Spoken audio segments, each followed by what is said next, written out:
Welcome to the program, Lila Marie Lawler, wife, mother, grandmother, author, observer of the culture, the church, also convert to the Catholic faith.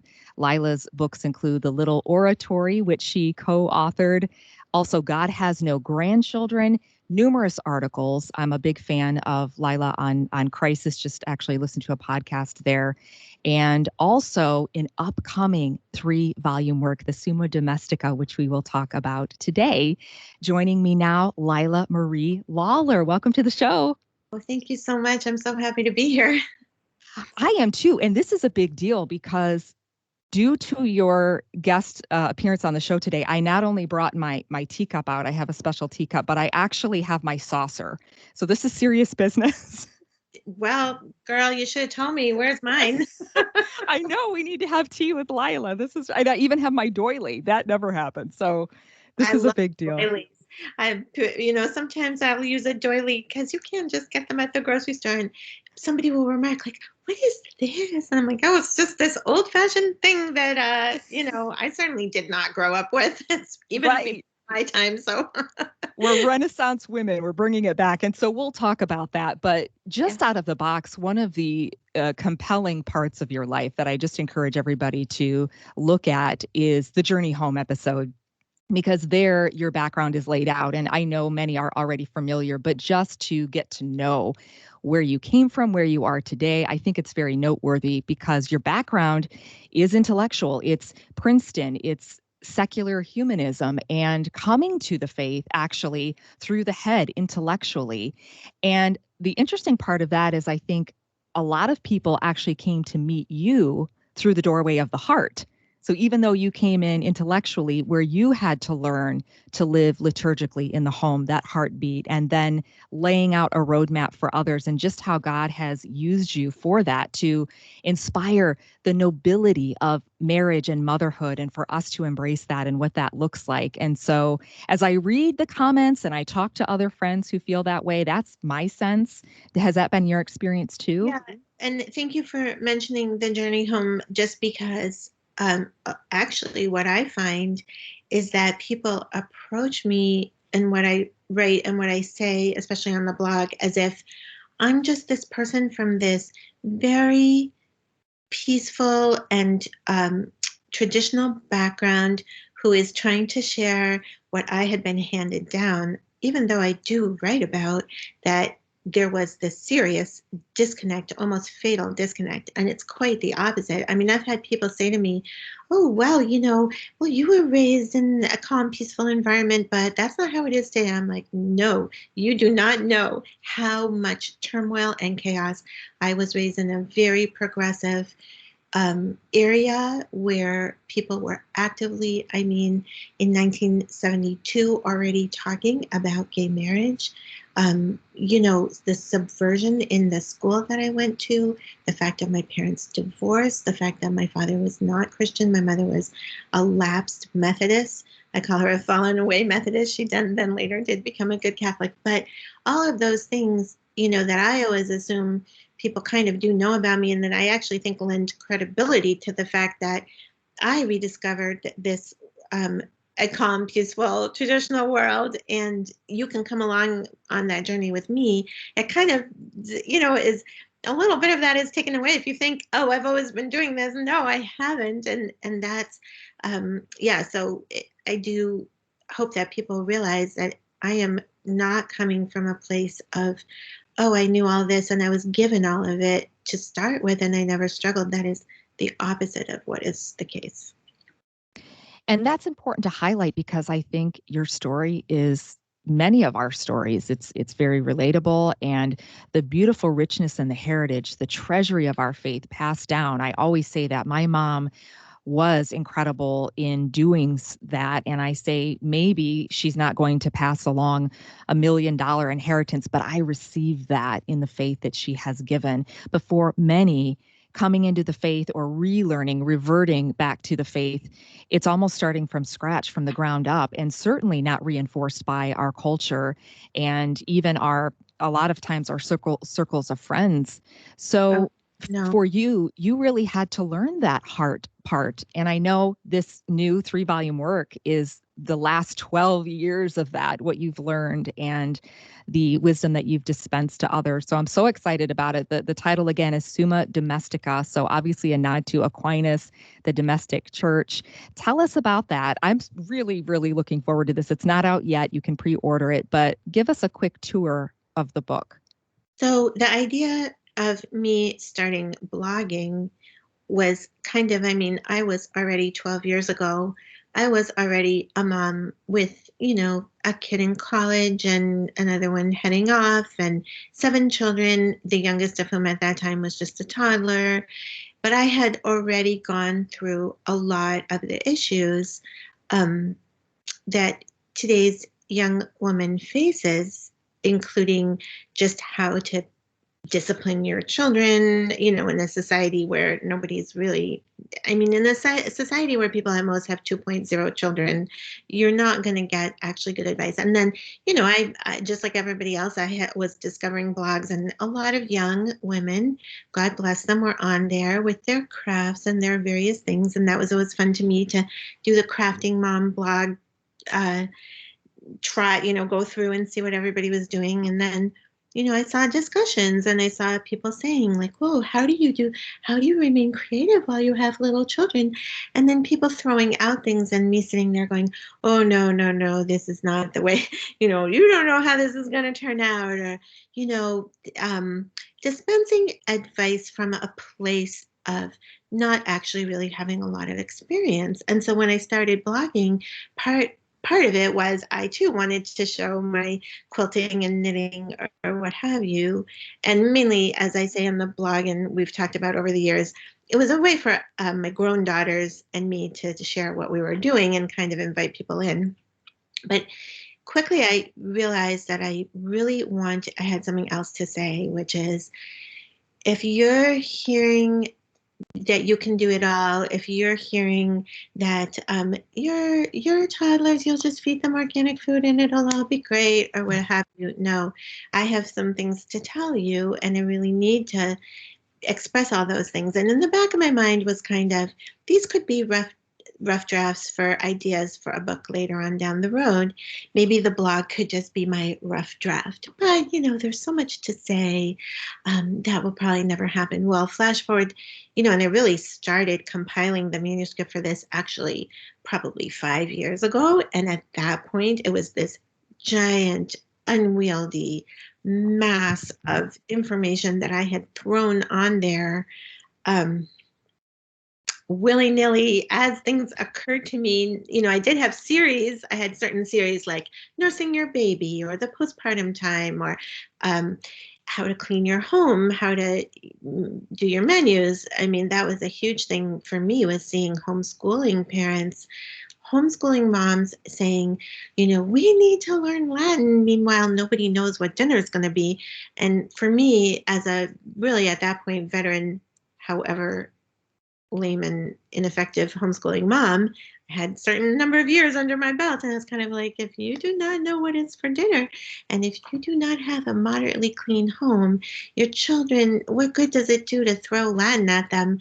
They need to have an environment in which they can feel peaceful and able to learn. So those are the kinds of things I had thrown on there in whatever way occurred to me at the time.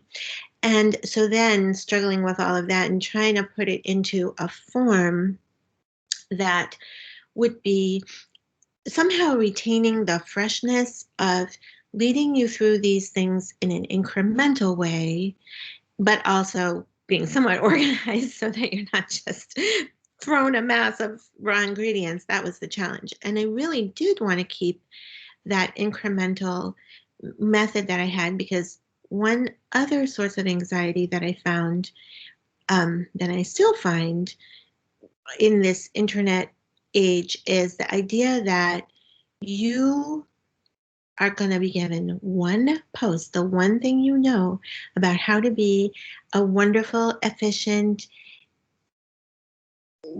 fun, and successful mom. It's all in like 20 points in one blog post. No, nobody can survive that. All that does is make you feel anxious. So I always tried and continue to try to just present one little aspect of it at a time, which is very funny. And I do think is part of, somehow what God asked me to do in this whole long process, because that is not usually my my approach. Usually I am kind of like, let me tell you all the things you have. Um, but in this case, and I really did stick to it over all those years, it was always just, here's this one little thing, just try this. And then, I'd have another post that's like, now that we've done that, let's do this. And I had from, the feedback that I had gotten from readers as I went along was always, I can do these things. I can do this one thing, and then I can do the next step, and you really help me. So I did try to keep that in the book. So in some ways, it is sort of blog posts strung together, but in other ways, it's edited and rewritten so that it's all hopefully somewhat cohesive and orderly. That is really helpful. And what you touched on this program, a theme that comes up a lot is the scattered life versus the attentive life. And I think, again, the little way, focusing on one thing. And a book like that, too, with the 3-volume and the different wit and wisdom quips that you share, it's so good because you can just drop in or you can read it cover to cover. And I think it's such a good, potent anti-venom to the poison of radical feminism that we just don't have enough of. And it's evidenced, really. You shared a piece of feedback of the thousands you received that I think is very representative of so many of our stories. I just want to read a clip. It struck me. It was from a young woman, a mom. She said, when I first got married at 22, I had been well trained in the public school system and higher education to despise housework. I was too well educated to make dinner every night and wash dishes. 5 years into marriage with a newborn baby, and I still could not wrap my head around the fact that someone was not going to come mop my floor for me. Without your frank advice and motherly wake up calls, I love that, I wonder if I would still have that attitude. Your help with practical everyday things has increased my satisfaction as a homemaker. It didn't happen overnight, it's taken years, but it is slowly but surely happening. I'm proud of my vocation and I love my family, the culture I am making, and my home. That just must bless your socks off when you receive feedback like that. Yeah. And that to me speaks to the great need that is out there, and even more than anything that I have done, the openness that is actually there. Sometimes I do say to these gals who write to me, I really think you would have done fine even without me, because you have a beautiful willingness to learn and an openness. And I think that that is there. And I think that the decades, really, 50 years, half a century of relentless feminist bitterness has harmed us so much, to the point that we don't even think that women are going to be open to hearing that they could have satisfaction in their homes. And I guess being a product of that, I do cling to that deep down women do want that. And it's going to be actually the very rare woman who, if you can just show her, if you can just get certain skills, you will experience the satisfaction. You can throw off the bitterness, and you can see actually that you're going to be doing a great thing, something great with your life that you never even imagined when you were imagining all these, feminist fantasies. But that you just need, there is a certain humility, and I think that letter really captured that, and it was just beautiful. That's why I did save it, because I was just kind of like, yes, this is what I'm doing this for. I don't know if I'm doing a good job, but I am trying. So You are, because it's not just the content, but it's the orthodoxy of the content. There's a lot of faith syncretism out there where we might think we're on the right track, but then maybe we're going to a yoga class or we're reading a horoscope, because no one ever told us that that is not okay. And it's so prevalent. I had Susan Brinkman on and we were talking about how much with witchcraft has infiltrated, especially young girls, but it's in our music, things we watch, the books that look kind of innocuous at first glance, and then you get into them and you see what's inside. And so I think that's why the orthodoxy, because it trains us, it trains our eye and our ear immediately. Not all of us have what you and your husband, Philip Lawler, who does so much good for our church, can say their background has, been well formed with great intellect and scholarly avenues and study. But that's what's so beautiful because about what you do, you distill it down so that we're able to have just a quick boot camp of not only what we need to spot, but how we can make truth, beauty, and goodness come alive in our homes. And that's so important. It really is.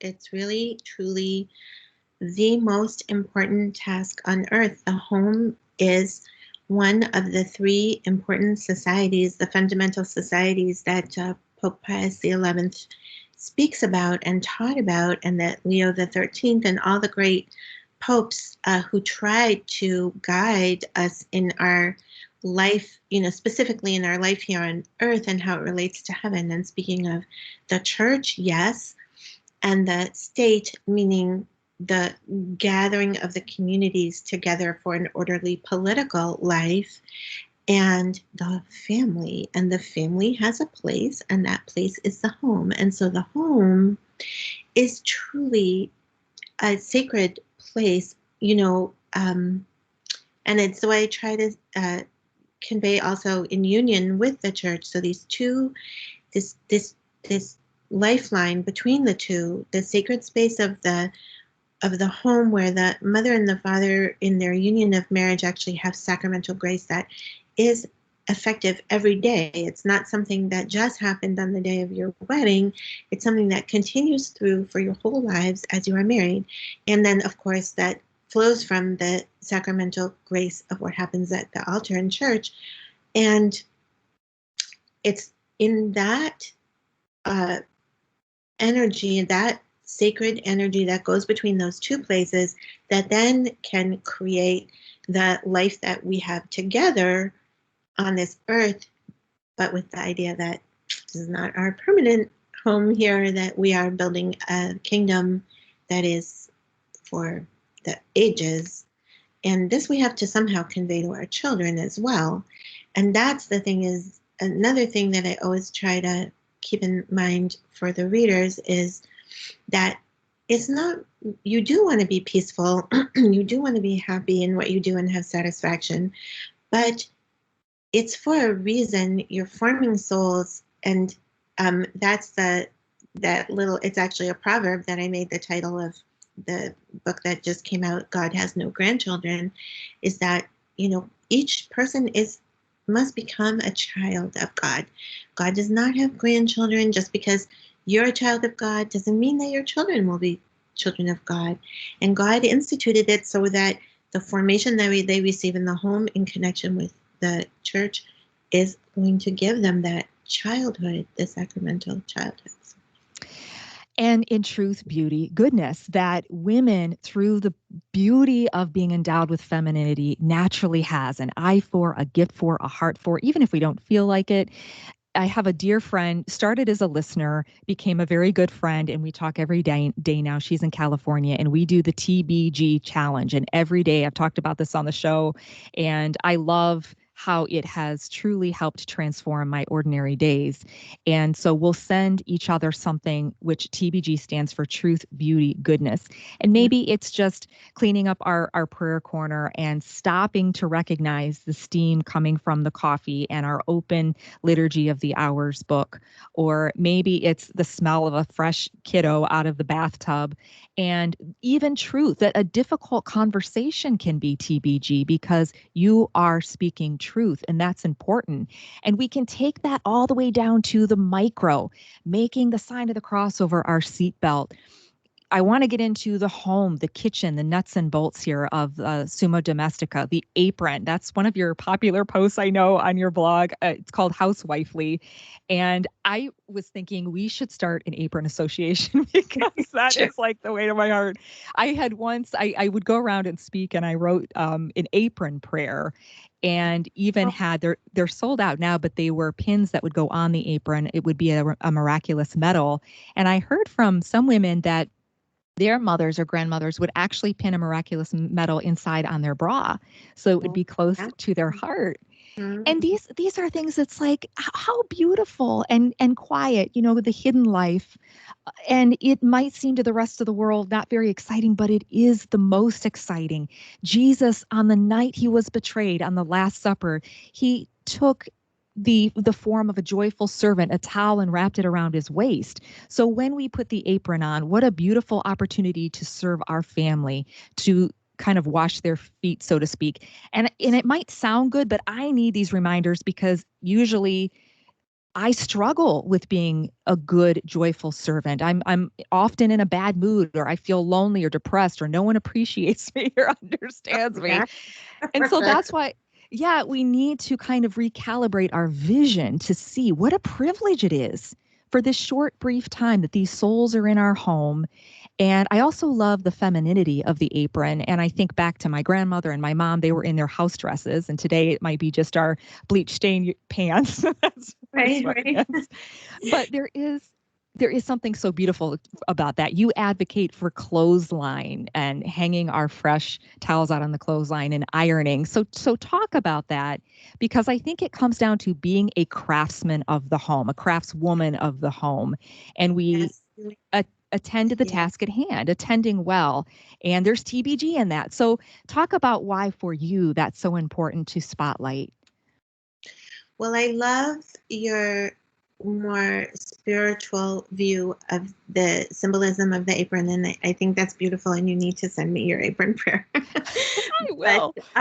But for me, the idea of it almost, my idea maybe is more mundane, but what I've noticed with people who are somewhat in the grip of feminism is that they are also, so on one hand, as that gal said in that letter, you think you're too good to do, too well educated, too good to do certain mundane tasks on the one hand. On the other hand,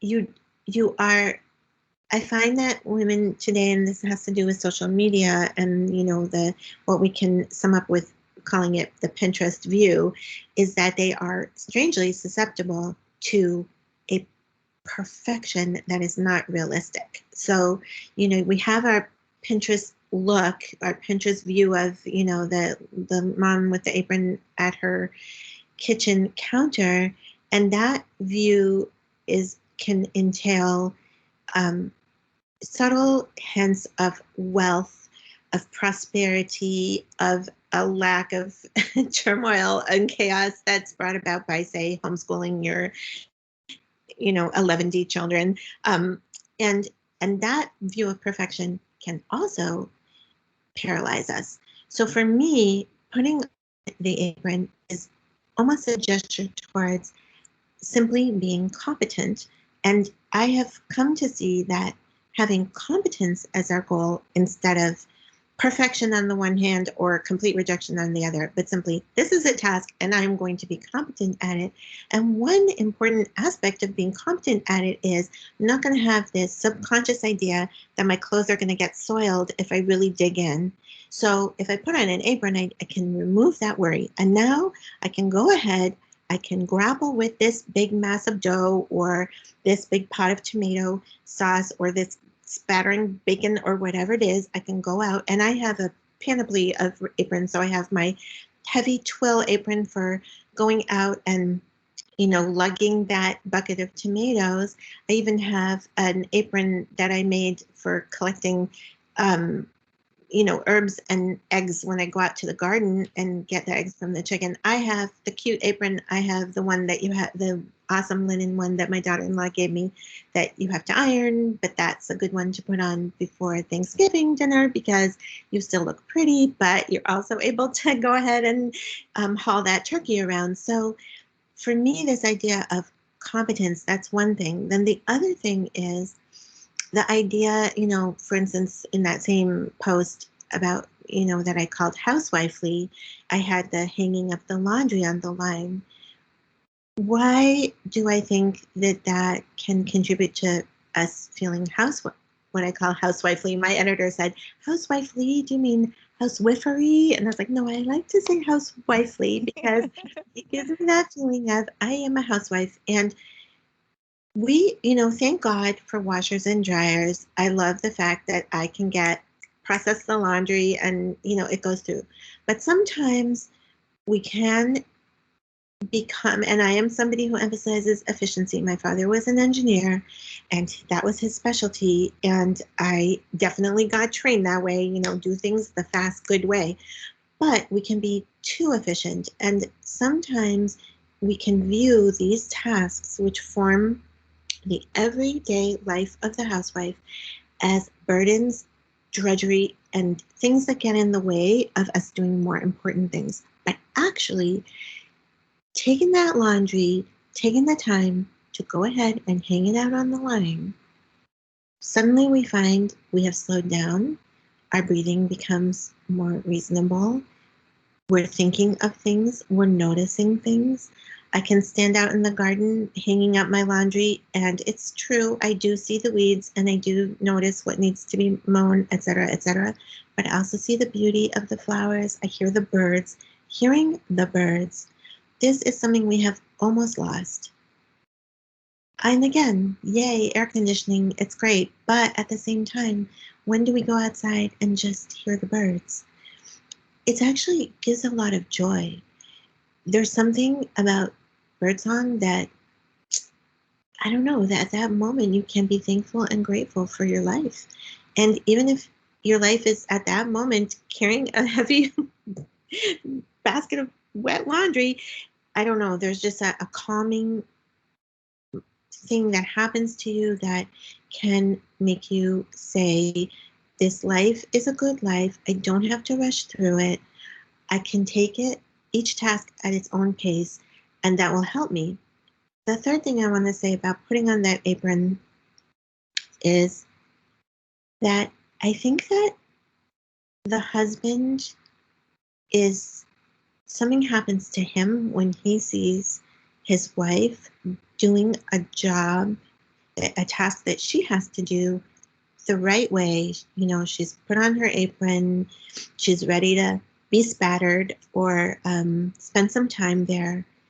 And I think it incites in him great manly qualities of wanting to protect, wanting to provide, being grateful.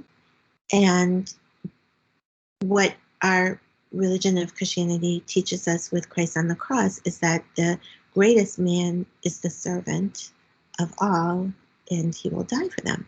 So I think the wife being housewifely helps the husband be husbandly. And if she's always rushing to go on to something more important, something's lost with him. And then the family suffers. So that's kind of, seems like a lot to a big weight for the apron to bear, but those are some thoughts that come to me, when I'm writing something like that. I know that for the radical feminists, they hear you and their head wants to explode because they think that is subjugation. And that image of a woman tethered to the iron is one of slavery. But we know, like, the wonderful paradox is the liberation that comes from living out your call in your vocation. And there is dignity and beauty in that. I think of a great, beautiful aunt that I had, and everything she did was beautiful, even ironing. And it was truly like a work of art. I had never seen anyone, she ironed the curtains and it was incredible. And she took such great joy, and her family felt it. And what you said about your breathing slowing down, we are in such a synthetic screen lights and mirrors age that we recognize there's something more and deeper. And to embrace something like that is so important and beautiful. And you came from the other side, which is why I'm so glad for your testimony, from a broken home, from feminism. So how did you make that paradigm shift? Was it difficult? Or once you started reading C.S. Lewis and your conversion started, did that all melt away because everything had its proper order? I mean, I think I had two layers going on at the same time for a really long time. So I had my father, who was from Egypt, he was Muslim and he was an intellectual. He was a university professor, and he was absolutely, being a professor is the highest thing. You know, you are going to go to graduate school. This is what I want for you. And at that time, it's hard for people to believe now, but at that time in Egypt and, um, more the different countries there that had development, women went to college. You know, women. My stepmother had gone to college and gotten her degree. That was normal for there to be women taking their place in society. So it's not as if his view was what we think of today as Muslim. He was very much encouraging and insistent on me pursuing a professional life. Certainly, my education was all geared towards that. There's no question that I was going to go to college and then on to graduate school. And I would tell people in high school, I would say, well, I'll go to grad school and maybe after that, I'll think about getting married. At the same time, I just wanted to get married and have children. So those two things were going on at the same time. I had a very unhappy childhood. I was an only child. My parents were divorced. My mother was not stable, and it was really rough, and I wanted a home, and I wanted to make a home, and I was going to have a lot of children because I did not want to inflict on a child that purposeful only childhood that was so lonely for me. And what happened was that I did meet my husband when I was very young. We did get married. He's 10 years older than I. So when we got married, he was 28. I was 19. He shortly turned 29. And then I always knew that I would not work when I had a child. And I was still in college. So I was going to college. I was a sophomore in college when after our wedding. And then I just wanted to have children. And I just didn't see the point of paying for tuition. I felt like I could read. I'd look at the syllabus of a course I was taking and say, I can read these books. I don't need to be paying for this. We should be having children. And it's almost like, that's just my personality. Like I just went ahead with what I wanted to do without really feeling that I had to answer to a lot of people about it. And I was willing to accept the loneliness, and it was very lonely. There were very few other women to be friends with, because I lived in Washington, D.C., and when I'd go to the playground, there would be nannies there. So I talked to the nannies, and some of them said some interesting things. There was a nanny once who, we were talking about the two little children who were playing. She was from Jamaica, and she said, our mother and father, that's what she called them, our mother and father don't want to have another baby, but I think they should have a baby. That, brother and sister need another baby. And I remember at the time I was 20 years old, and I'm sitting there at the playground thinking, well, this is very strange that the nanny has a say in whether or not I told mother we need to have another baby. And like, that is odd. But at the same time, she's taking care of them. She sees their needs and their wants. She actually does have a voice. Maybe mother and father need to think about how they're arranging their lives. But anyway, that's just a little thing that definitely made me think about this whole paradigm of, well, the nanny's just going to raise the children. Maybe you're changing the actual nature of your marriage in accepting that kind of arrangement. Well, and I think that is a whole can of worms and a rabbit trail that we could go down for our entire show, because again, it goes back to order and the dynamics of the cultural shift and the challenges. I know a lot of amazing women who are single moms too, and in the challenge of that into the domestic church again, and in trying to valiantly live the call in our vocation, the dignity of our call. I want to ask about the Holy Family is our example, our perfect prototype, but we are not Our Lady. And I know my child is not Jesus. So there is the reality of we are fallen in the bad days. So the days where you are at the park and you see the nannies and I was going to say, I don't think you'd want to desire that, but just the days where we're in the trenches, we are lonely. You're lonely, you're struggling. That's hard. You have a really well-loved post. It's one of your popular ones, again, called How to Rescue a Bad Day. Can you take us through that? Well, I think that, I have been there, and the loneliness, especially. I think people today cannot actually really imagine what the loneliness was like in the 80s when you are a mom raising your children in a big urban area, without, and you're in that um, group of people who certainly the expectation is that you would have a profession. You don't, so you're kind of suffering the ignominy of that in certain ways. But you simply cannot easily make friends because there's no internet. There's no chat groups. There's no Facebook groups. There's no way to meet people. There's no blogs. I mean, the maybe a parallel is last year when things were so shut down.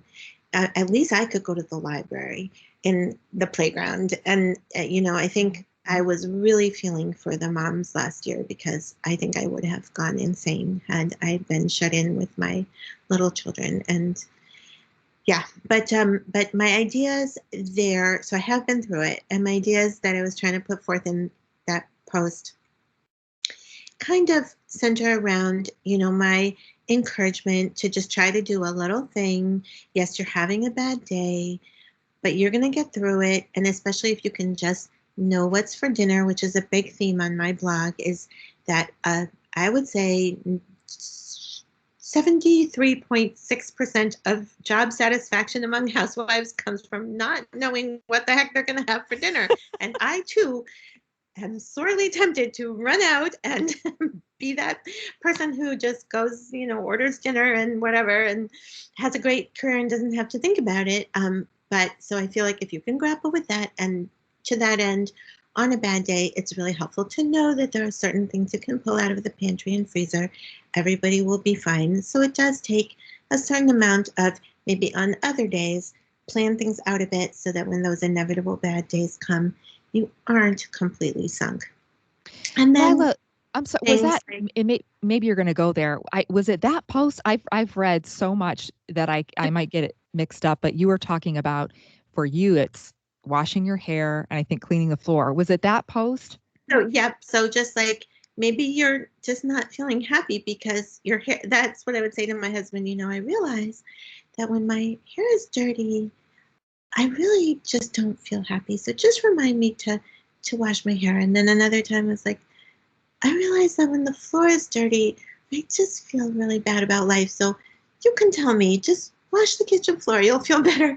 And so then he'd say, like, is this a hair day or a floor day? Which one should I tell you? But again, it's the little way. It's not these huge magnanimous things. It's just the small things. And you know that when you're sick, you get up and you take a shower and it's like, okay, thank you, Lord. Warm water. I'm fresh. And just, yeah, a good hair day. Go back to the sofa, at least your hair is clean. That's what I think about it, is go ahead and just, clean up a little. If there's a little something, just see if you can deal with it. You could have a good stash of little videos that beforehand are good for the kids. 20 minutes of just everybody kicking up for a bit is fine. And then at the end, and I do think you need to identify those things about yourself. Like, I have realized if X is not in place, if I'm already not surviving well, it will cause me to plummet. So address that X, whatever X is. For me, it was my hair. I had long, heavy, curly hair, and it was just like such a chore to deal with. So if it wasn't clean, I didn't feel happy. And yeah, it's true that having a dirty kitchen floor can make you feel bad about life. And it doesn't actually take that long to just quickly mop it up. But then at the end, I also say, even if you do all those things or don't do them, and it's still a wretched day, you really do need to know that God sees you where you are, wherever you are. He sees you, He knows you, He loves you, and He wills for you this moment. And you can just love Him back, and you can just accept that, abandon yourself to the moment, say, yeah, it's just not a good day. This happens, onwards, begin again tomorrow, and it's going to be good. It's all going to be good. I think sometimes, especially in this age of social media, where we don't often confront ourselves completely alone and disconnected, I think we can sometimes feel that if we're not receiving certain feedback from other people, like I haven't gotten some likes from something I post on Instagram or what have you, we can feel a real sense of lack of worth. And so we always do have to return to God is here. The saints, Our Lady, our guardian angel, they're here. They're here with me no matter how alone I feel. And they love me. And so out of charity, I have to good to myself. And I have to just say, it's good, because who can ask for more than that? Last night, you're making me think of a wonderful Ukrainian priest in the Byzantine Church, Father Mirin, and he gave a homily last night, and he was saying, the cross is meant to heal us. If it is not healing you, it's false cross. I'm thinking he's saying this in his Ukrainian accent. It's false cross. But the true cross comes to heal us. And I really appreciate that you acknowledge when sometimes these things don't work. And cleaning the floor and washing the hair is not frivolous. It is a gift. It is something that, again, it's in the small things we notice, we appreciate. And there are seasons where it's going to last longer. It's okay to be down. Sometimes we're grieving. We need to grieve over things. I can say my entire life as a mother prepared me. I didn't know it at the time for what we would receive in the diagnosis of our daughter with autism, and remains still the cross that we carry together as a family. And it's very difficult because one of her areas of struggle is mental rigidity in almost a reverse OCD, meaning that she cannot stand her room clean. And every morning and every afternoon, it is squalor. And even if you remove everything from the room, she will find things and bring them in. And one of her primary triggers is she loves to rip books. And as lovers of literature and beautiful books, it has been, I had in kindergarten, there was a children's author that came to our school. His name was Sid Hoff, and I had a book that he autographed, and we had that under lock and key, and somehow she got it and she destroyed the book. And this is difficult because I can sometimes legitimize my bad mood, where I feel in my heart a reason to be constantly in this state of grump, because it's like an insane loop. It's never going to be clean. Her room is always a mess. And it's difficult because it is also very isolating. And I love what you said. It's so true. You can take these quick snapshot images of the time warp wife, the 1950s, beautiful in her apron and her hair done woman. And especially today, the influencers with their, great decor and everything, and just think, I am failing and I am alone. And I know all of these things. I know the devotions. I know that I need to offer this up. But sometimes we get to a state of burnout. And I know you talk about this as a homeschool mom, because you know what it's like to just not have everything clean and stay there. And then the kids come home from school and they're maybe there a couple hours, but for the most part, the house is clean. It's not that way when you're homeschooling. So No. I really appreciate the tools that you offer that aren't expensive. They're not elaborate, but the reminder that God is with you in this moment. And that's, of course, where the enemy wants to get into, is to say you're alone, no one understands, you're not appreciated, all of these things that we know lurk under the surface that we have to just continue to fight off. Yeah, I think it's so, going back to something you said about ironing, like a feminist would say, you're tethered to the iron, and that's slavery. I think it's so interesting because one of the things I noticed about the desire to buy new clothes is that when you buy a new t-shirt, one of the things about it is that it's crisp and smooth. So if you get annoyed with your clothing because it's rumpled and stained, and I mean, there are people who live this way. Every season, they buy a new wardrobe for everybody in their household. Now, you're not going to want to have a lot of children, and you're not going to be able to afford to have a lot of children if you are constantly tossing out all your clothes and buying a whole new wardrobe at retail. That indeed is going to become very expensive. It's actually a kind of slavery to think that you have to have new and expensive and crisp and smooth things to be happy. Whereas I, the housewife standing at the ironing board, ironing my, maybe 8-year-old blouse, I'm actually free because it is going to be crisp and smooth when I'm done. I also know how to launder it. I also even know how to turn a collar on my husband's shirt so that the nice, untorn and tattered side shows, and I can actually get double life out of that shirt. That's actually it's an economic freedom. So my time that I'm spending at the ironing board, taken in, one narrow sense, is actually the opposite of slavery. I'm actually enabling my family to have a better standard of living because I'm taking care of the clothes. But at the same time, while doing that, I'm also there. When my children were younger, I will admit I did iron when my children were younger. I scheduled my ironing for their nap time, the ones that were, maybe in danger by that cord hanging down when they were napping, or maybe their outside playtime. I would iron the clothes. The secret for me, it's quiet while you're ironing. And that solitude can be frightening if you're already lonely and you're already suffering from a lot of things, such as the things you're talking about. And each of us in our lives, we have suffering. Yours is one of the things that you are talking about is this challenge and struggle that you have with your daughter and certain behaviors that she has. Every person has something that they are struggling with and that seems to them to be a failure in their life. And you can be afraid of being alone with that. And solitude can seem frightening. But if you can have come to the point where you have an understanding of how to get right with God in admitting that, yes, I failed and I'm a failure and I need you, Lord. And then coming to a place where you can be alone and think your thoughts and not be frightened by them, then actually ironing is freedom because you're there. You're just by yourself and you're doing something that's good for the family.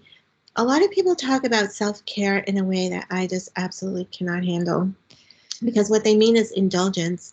And that's why in that post, I did put in those little things of go ahead and just, think for a minute about what would be for dinner or do something about your floor if necessary. Because sometimes I think we are wallowing and we need to, the way to care for ourselves is actually to do something that's the opposite of wallowing and ask a little more of ourselves. Then comes the point where we have actually tried that. We're actually at rock bottom. And that's where, God gives us those times so we can say, Lord, you alone can make of this mess that is me something that is going to be worthy of you. And that's by what you did on the cross. So all of those things, I think women and especially mothers are uniquely positioned to think about all those things. Let's use our minds. Let's use our spirit. Let's really bring something good and holy back into the little normal things that we somehow have been taught to despise. Let's not do that. Perseverance, constancy, and patience are all dispositions to carry burdens well. And I love what you said, that we are in a position that we can think about these things. And I think we need to develop those. And I try to examine that. What is it that I can offer up? What virtue could I work on in this moment? Perseverance, constancy, patience. Patience is the ability to suffer well. And I know in our house, we really struggle with that. And so there's such a beauty in understanding and embracing that, like you said, and that the suffering we endure has purpose. And there are so many masters that we can follow in that, from Our Lady to obviously our Lord, the saints. My son wants to be a Navy SEAL, and on his rosary, I have Saint Therese of Lisieux, because I said she should be the patron of Navy SEALs. When you see how she suffered and how she endured in a way that no one would know. The same with Mother Teresa of Calcutta, that on her face was the countenance of joy, as it says in the Psalms, that though she was suffering, and it's not that you're faking it, it really is a form of asceticism and learning to develop those dispositions, perseverance, constancy, patience, to offer up that, as Father Marin said, this is a cross that is meant for my healing. And there, of course, will be times where we're asked to carry things that are insurmountable, a death, a loss, a great devastation. And only through God's grace, I think, are we made ready for that by practicing these small things every day. Yeah. Yeah. Even you could devote yourself to your family and your entire family could turn against you. These are the crosses that God is, he's free to send us whatever is needed for our sanctification. And so, I don't want to give anyone the idea that I'm saying, here's the Summa Domestica. You're going to do these things. You're going to be devoted in these certain ways. And then you'll have a happy, loving family. And, I do think that God, the world is set up so that virtue is fruitful and that following God's commands gives us our flourishing. But all we have to do is read the book of Job. All we have to do is look at the life of Our Lady. All we have to do is look at the cross. And we know that this is not a prosperity gospel. This is a gospel of suffering. And we have to be ready to accept whatever suffering God sends us. That said, I think there is a right way to live and a wrong way to live. And when you accept the duties of marriage and motherhood, there's certain things that have to happen. Nobody's going to come in and make dinner for you unless you say, oh yeah, well, we'll just prioritize wealth. And then that way somebody will make dinner for me.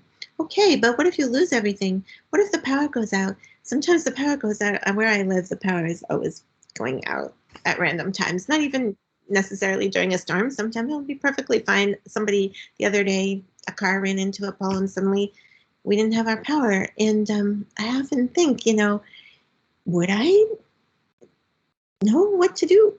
Can I, and I have certain strategies for this eventuality that I, immediately I have candles that I put in the bathroom so that you're not completely in the dark. But, we gotta know how to live, and we have to know how to live on. So one important thing about my book, it is really aimed towards what I consider to be just prudence, which is living on one income alone. So even if you have two incomes, that you would decide early on that your marriage and family life would be based on one income alone. To me, this is only prudence. To me, it's madness to live on two incomes, because if one person, for some reason, cannot produce that income, you are sunk. So then people are like, well, it's a privilege. You have a privilege, whatever. We have some money now because all our kids are gone. It's true. Kids are really expensive. Once your kids are gone, you suddenly like, oh, yeah, they were right. But all those years, we scrimped and scraped, and it was a decision. And so a lot of what I'm presenting in the book is, how do you accomplish this? You can live on one income alone. Oh, you can't today. You really can't. I had one person say to me, well, today people have mortgages. Yeah, I have a mortgage. I truly did not arrive here from the 17th century. I understand about mortgages and health costs and such things. And I'm saying that, you can do it, and I will help you. That's what I'm saying in the book. I think a lot of, I just had this discussion with a woman and a friend, and for her, she's afraid. She's always had to rely on herself. And so now the idea of coming together, and it's really comes down to trust. And again, we can go right back to the gospel, and is particularly in marriage, to be able to trust. And that's hard because we were talking about that. And she said, but people change and you think you know them. And so I think it just shows how much we have gotten off track. Oh my Right. goodness. Can you imagine? I mean, put that mentality in any other situation. Would you get in a car? Would you get on a bus? Would you get in an airplane? Well, what if something happens to the pilot? I mean, you got to trust him. And you know what? If you walk on there and you look at him like, what are you doing with this plane? I don't really trust you. It's going to affect how he does his job. Right. Well, likewise with your husband, if your attitude is with your husband, I don't know. I don't know if you can provide. I'm not sure. Maybe I have to do X, Y, or Z.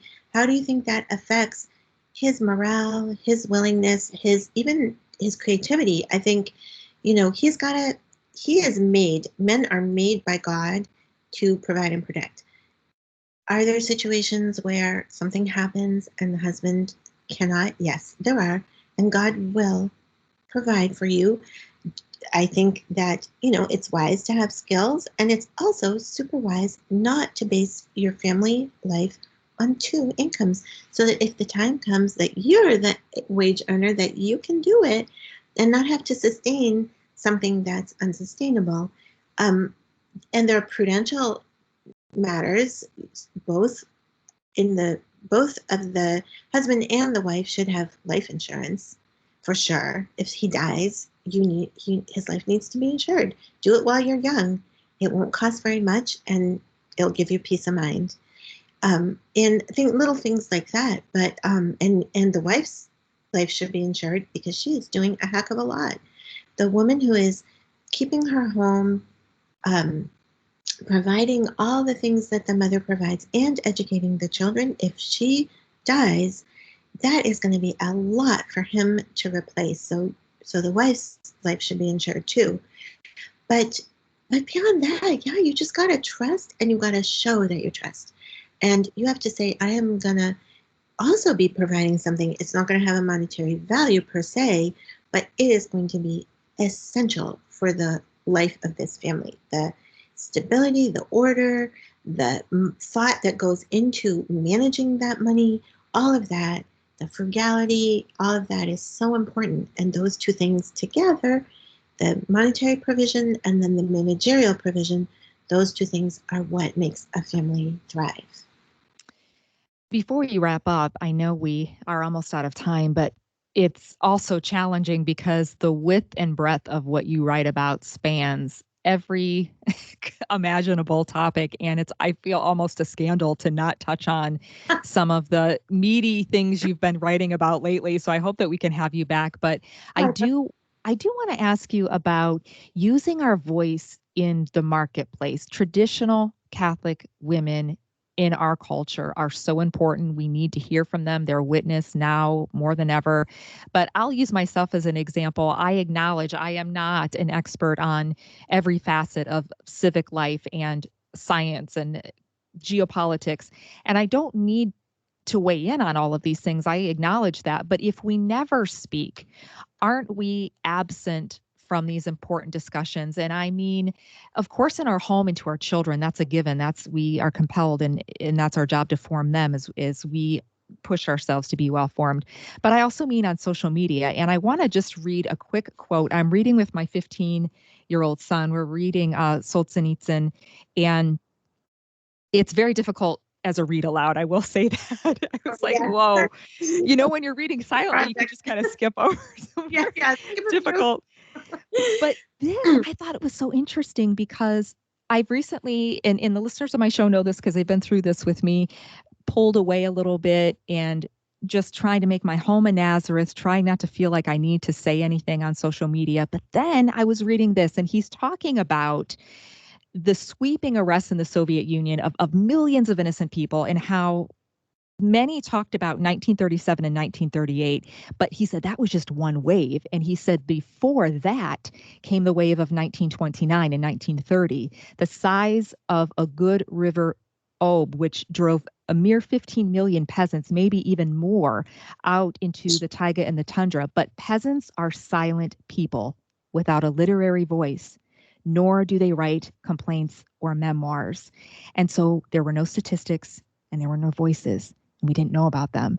And so until that point, they were lost to history. And then it reminded me after reading that, it's like, well, we need to speak, and finding that balance between being obsessed, because every day I feel my peace diminishes insofar as I'm online and I'm on the news, and trying to find that sweet spot. Is it even possible? So I think this is something that each person just has to assess for himself. And I think that the way you assess it is you say, what are my primary duties and responsibilities? And I've got to be there for, I've got to have a time every day where I'm talking to God. I have to be present to my husband when he wants to talk to me. And to a certain extent, I think we have to be informed so that we are able to talk to him. We have to be careful that we're not ranting because about the terrible things that we know, even probably he agrees with us, but it's very easy for the man and the wife, for the man to feel that you know how women always say, he doesn't realize this is what I'm hearing when he says X, Y, or Z. Like, the house is dirty. He doesn't realize I'm hearing you're a failure. Well, when we say, they're going to come and take away our children, we don't realize what he hears is, you, my husband, cannot protect our family. So we have to be careful that we're saying, I want to know what you think about this. Tell me your thoughts, and not, this is so terrible, because we're undermining the very thing that keeps us going, which is his sense of confidence that he can protect us. So something for women, I think, to be aware of. Then we have to be doing educating our children. So for that, we need a certain amount of peace. And especially, like, I think, that's a great quote from Solzhenitsyn, and it's great that you're reading that with your son. And I think we as mothers today have got to be sure that our children and our husbands really have delegated this to us as homeschooling mothers, that we are educating our children in these broad, important, fundamental ideas. So that is going to take a certain amount of time every day. And then insofar as so with our friends, with the people we talk to every day, we got to be ready. We've got to be ready to tell the truth. And we have to say, did you read this latest thing? Or are you aware of such and such? Or, I met someone in the line at the store, and she remarked on my daughter's children being there. And suddenly we're in this discussion about she's going to take her kids out of school because, not only do they have to wear masks, but it's critical race theory and gender ideology. I mean, literally in 5 minutes, this is the conversation we're having. And I'm like, yes, do it. It's worse than you think. It's been going on for decades. Do it. So, those are the in-person conversations. And then insofar as we can, get on to whatever social media we're on, say what we have to say in a charitable but firm way, and get off again, then I think we should do it. If it's disturbing our peace, I mean, there are times I open Twitter and I can feel my heart just like simultaneously sinking and racing, and I'm just like, I have to say, this is not good. This is not good for me right now. Then there's other times I know I can just get on there and say what I have to say. I too have pulled back, and what I did was I started another blog that on Like Mother Like Daughter, I really like to have pictures because I feel that it draws people in. I'm not a great photographer, but to me, that's just part of the hominess of it. And that can be a significant block because I can feel like I can't post about something because I don't have a picture. So I started another blog that I call Happy Despite Them, that gives me permission to just post something without a picture, which is good because it's not really that kind of thing, to say what I would otherwise, if it was something I would say on Facebook, to say it on the blog. I can then post that link on Facebook and people can talk about it. But that helps me. That is my strategy for not getting into the time suck of all of a sudden I'm arguing with someone. I mean, I have no idea. This person could even be a bot. It could not be a person. Maybe it might be a fake account that is just sucking me in. The sole purpose is simply to waste my time. So you've got to be savvy about that because these things exist and they're more prevalent than you think. I had another person who's, very involved in me, asked me like, talking to this person on Twitter, what should I do? And I looked at that person's handle, that account's handle, and I said to her, I don't think this is a real person. You need to just block this. Like, this is not. So you have to have a certain kind of, and I'm learning myself, I am learning. There's a lot that I don't know. And I recognize there's times that I've gone too far. It's a learning process, but I agree, as we do have to default on the side of speaking the truth. I do think so. That is a lot just to think about and appreciate the guidance. And every platform has different challenges, whether it's the visual on Instagram that is inspiring, but also intimidating sometimes to what you have on Twitter and Facebook. And that personal assessment, that discernment, I think is so important. I And think it's also not only important what you're saying on those social media sites, but also who you're following. And I would really encourage people to curate their feed. Get rid of, if it gives you a lack of peace, get rid of it. And just, fill, especially on Instagram, fill your feed with the people who are actually doing things and doing it in a realistic way. Fill your feed with people who are making good bread and who are raising good tomatoes. They're going to give you some information, learn something, it's and TBG. yes, yeah, and get rid of the ones that are day after day. They're kind of like emoting and posting something that is unattainable. It's nice for them, but it's maybe not helping you. Whatever it is that you feel like, just ask yourself, is this helping me? No, then just mute because But I we think don't. that can be insidious. I know learning as I first years ago, probably 10 now, got on Instagram and, oh, I'm going to follow this person because they have a large following. And Mhm. sometimes people are given a platform that I don't want to say doesn't make sense, but they may be in error. They may be not doctrinally solid. And I think we have to be careful. And it's so hard because, in colleges, you have the Newman Guide. There isn't really a gold standard that we can say, okay, these people are safe. And I am not casting aspersions. I just think it's very important that we are cautious because there is a lot of new age stuff out there, even among our faith. And There's new we age can't. there's sometimes like innovations of just hot takes, like a hot take that, oh, like Our Lady would say such and such about this situation. Well, this, also, so this is the importance of immersing yourself in actual good spiritual reading, the church fathers, the saints, things that are from the whole over the centuries. As Chesterton says, the Catholic Church has treasures from all the centuries. Just make sure that you are totally immersed in them, because when somebody gives their hot take and you are hearing this, there needs to be something that goes off in your mind, and you're kind of like, that doesn't actually fit with. I can't picture St. John Chrysostom saying this. I don't know if Thomas Aquinas would agree. And those are good, healthy instincts, because just because a person is, has, even that person themselves has read a lot or thought a lot, or they had a great conversion or whatever, that doesn't mean that they are immersed in all the things. So we do have to protect ourselves. It is we can go down a very bad spiritual path. If you start going down a spiritual path of thinking that, because our Lord was human, or because, had a human nature, that he was just like us, or because Our Lady was human, a human person, that she would react to things the way we react. No, we need to react the way she reacted. That's our goal, not to make her seem more like us. So I think you're right. There is something we have to be. The devil is gonna try to derail us, and we got to be careful. Whatever's coming into our eyes, whatever we're hearing, we just got to be careful. Always be testing it. The main part of our day, in terms of what's being input, should be things like, you're actually reading Solzhenitsyn, the saints, the church fathers, these, scripture, that we got to have a good background to grapple with all this.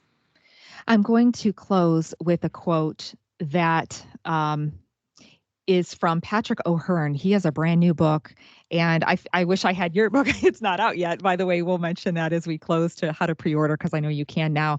But he actually gave me this book, and it's called Parents of the Saints, the Hidden Heroes Behind Our Favorite Saints. And so this entire conversation talking about how do we order our days, how do we orient our interior life and live out our vocation. And again, the example of what we see in scripture in the Holy Family, in the dozen years that you have forged this beautiful path of a small map that people can follow day by day. And I'm just going to pull from Saint Gianna Beretta Molla and her parents, and also the feminine and the masculine, which I know you talk so beautifully about. And this is the excerpt. Mama was really the valiant woman of the scriptures. Her day began early at 5 o'clock when Papa awoke to go to early mass and begin his day's work before the Lord and in the Lord's name. He went alone because Mama stayed home to prepare breakfast and in a small lunchbox his midday meal. When Papa left for work in Milan, Mama passed through our bedrooms to awaken us, caressing our faces. We knew that shortly she would go to assist at Holy Mass, and we dressed quickly to go with her, happy to kneel beside her to prepare ourselves to receive Jesus in Holy Communion and make our thanksgiving with her. What marvelous words she would suggest we tell Jesus. Then we would return home to have breakfast and be off to school.